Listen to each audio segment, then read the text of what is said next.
Now, if you know that, Alex, because this is the knowledge that's passed along the top levels, the highest levels of the secret society network, and systematically kept out of the public arena, it means that you know that if you can manipulate the way people read reality, read information, you can get them to create a reality that suits your agenda. For instance, one of the things I did when I was researching some of this is I went to hypnotist stage shows to watch them at work. And you get people, they're stooges on the stage, and the hypnotist implants a belief into their brain, a program, in other words. Say he gives them a potato, and he tells them, implants the belief they're eating an apple. What they do is they take a bite of the potato, which they should, shy away from, but to them it tastes like an apple. Why? Because when the electrical signal carrying the information of the potato hits the brain, because of the implanted program, it doesn't read that. It reads the information as if it's an apple, and so that's what the person tastes. Now, if you take that basic thing, which they can do so simply, these hypnotists, when they're working with people who are open to it, across the swathe of society, the 24/7 media, the education system, what passes for it, and all these sources of information, what they're doing is they're programming a sense of reality. People like Wolf Blitzer and all these people, they're hypnotists. They don't know they are. 90% of them don't. But they are implanting a belief system. They're implanting a program. And so people who accept that program then read reality to suit the program, and it becomes a self-fulfilling prophecy. This is a major level of how people are programmed to see the world in a way the system desires, and crucially, see themselves in the way the system desires. I'm just Joe Public, little me, I've got no power. Like hell we have no power. David, I want to add a point and get your response to it. To simplify some of what you're saying, we are not the computer. We're using the computer to access this larger system that manifests, just like our optic nerve manifests the three-dimensional world, or television, or our ears manifest what people are listening to now. It takes those sounds and decodes them.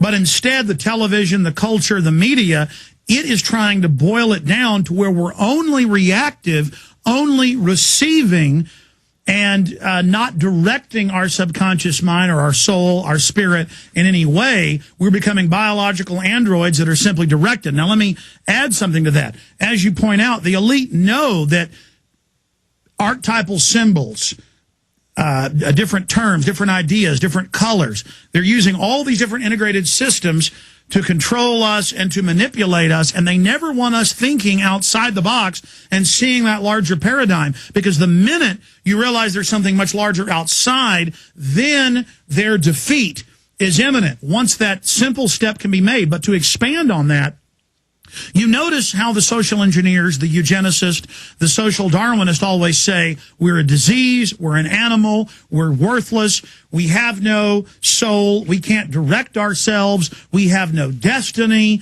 we don't have any power, we simply react. And that is their religion. And they always tell you every child is not special, humanity is not special, but animals are. The elite will make decisions based on what's good for the animals on the earth. They know that we're an incredibly powerful species. They know we have an amazing destiny. And the establishment want to control that destiny for themselves. They, in their own writings that they don't really widely publicize, but that are available publicly, as you know, admit that we are this incredible species and this incredible group of builders meant to have a destiny that we can't even imagine. And so they're trying to get a corner on reality and future development, trying to shut that down. And so that's why they're always telling us that we don't have any power and that we aren't effective and that we don't have some greater goal, and why we should obsess on our neighbors and on fashion and on what we look like and on our weight, when, as you've said, all this body is a earth suit that we are limitedly experiencing one tiny channel of the spectrum. Go ahead.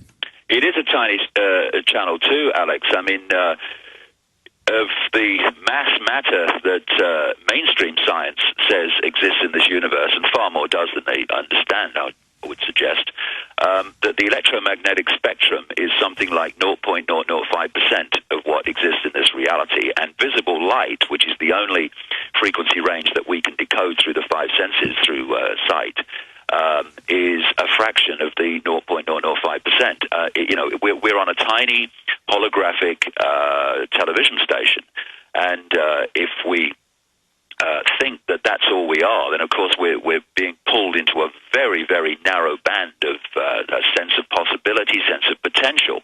Once you break out of that and you realize that within that band we are having an experience, but it's not who we are, then you start to open yourself to much greater levels of awareness. Not because you're special or you have to sit cross-legged on a mountain or meditate in a cave for 30 years. You just have to move your point of self-identity, your point of observation of self in the world, from I am Charlie Jones to I am infinite consciousness having an experience as Charlie Jones. And when people do that, it's happened to me, the shift that takes place, instead of is quantum. Stay there. Got a break. Okay. David Icke. Key information. Do you understand how dark it is? How far down the line we are? How late it is?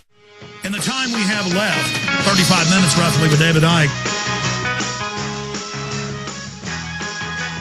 I want to spend a little bit more time on the nature of reality, let him finish that point, and then I want to get into some of the latest things developing inside the New World Order, inside this false paradigm they have created. Going back to David Icke, you were trying to make a point about the awakening, someone you talked to when you were in New Mexico. Yeah, it's funny how life goes. When I first began to consciously wake up myself about 20 years ago, I went through a real challenging time because, the top of my head opened and information came in that was so vast and so, amazing, and the volume of it, that basically I had a period of about 3 months when it was like you press too many keys on a computer and the computer freezes and goes, I can't filter this, I can't compute this, I'm freezing. And after that 3 months happened, everything morphed back into, I was the guy I was before, but I saw the world completely differently. And one of the things that I picked up at that time was that there was a cycle coming of a vibrational change that was going to wake people up from this amnesia. And there seemed no chance of it at the time. There's no sign of it. And the first book I ever wrote after I had my awakening experience, I actually called Truth Vibrations, because after this vibrational change that was going to bring all that had been hidden to the surface so people could see it, and where's the evidence? But 20 years later, look at it. And I am seeing, as I travel around the world, this incredible awakening that's going on. I met a lovely guy in Santa Fe at the talk yesterday who'd come from Texas, and he said to me, 3 months ago, I was totally asleep. And 3 months later, he's coming to an event. He's flying from Texas to Santa Fe to this event. And people are waking up so fast. And it's this awakening that is the real point, I would suggest, of what's going on in terms of all this New World Order. It's absolutely no accident that they are throwing everything at us, and they're preparing to throw everything they can in the next few years at us. At the time this awakening's taken place, I picked up a long time ago, years ago, that the inner core of this New World Order absolutely knew that this awakening was coming, and this vibrational cycle was coming that was going to awaken people to their true nature. And they're battling to keep the lid on it. And what's fantastic, Alex, is as a wonderful line in the sand that we can stand together on, the number of people who are seeing this swine flu vaccine for what it is. You imagine, mate, 10 years ago, if they'd have played this, people had just lined up, not even thought about it. Look at the change that's taking place. And it's happening so fast, it's an exponential curve.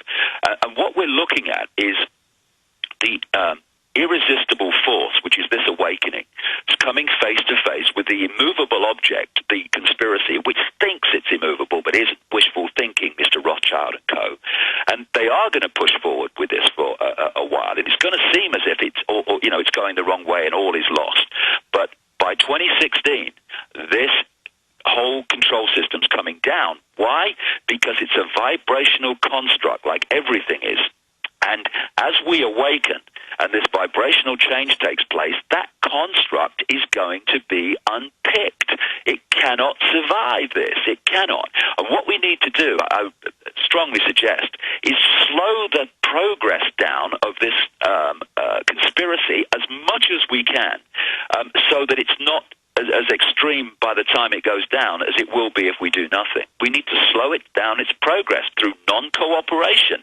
It only exists because we cooperate with it. There are a handful of people, comparatively, at the core of this who know in full knowledge what's happening, why, and what it's for. You know, we've got the numbers. We stop cooperating with our own enslavement, and we'll slow this down very, very fast, as we're showing with the swine flu vaccination.